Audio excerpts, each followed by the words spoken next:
Hi, these are my tips and styling hacks for wool and cashmere storage, and ones that I recommend obviously to my clients as well. So wool and cashmere, obviously this time of year going into May, you've got to protect it from moths, and that means before you go store it, make sure that it's clean, and then you can do that by hand washing that, by dry cleaning it, but obviously at the moment that's quite difficult, or spritzing it with an anti-moth repellent spray and then steaming it at a high temperature.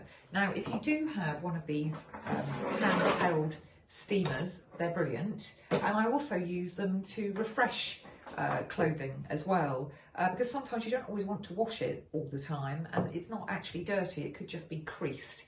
So, and that's a way, I use for obviously getting items out of my wardrobe going into the summer, and I find at the top it's absolutely crease free, but at the bottom it may have a few creases, so I just steam them out, and it saves you having to wash them again and re-iron them. So that's a handy tip. Steamers are brilliant. If you've got one, use it.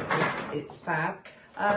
I also use for cashmere and merino wool or silk or anything delicate that you want to store away, just to avoid the moths getting to it, really. I use these little jumper carriers, clothes carriers. You put your jumpers, put your blouses, put anything delicate in there, and you can get them from most places. Again, you can get them on Amazon. This one came from the White Company. It's a little zip-up storage bag, and you can actually see what's inside it, which is quite handy. Got another one here from the wardrobe, the Total Wardrobe Care Company that I was talking to you about earlier, and that's quite nice. You can fill in what's inside it on the card at the front, but also you can see quite clearly what's in there, because it's got that clear panelling on the side. So they're quite nice for storing items. And yeah, so that's really it for me for that. And next we're going to talk about other ways that I look after wool and cashmere.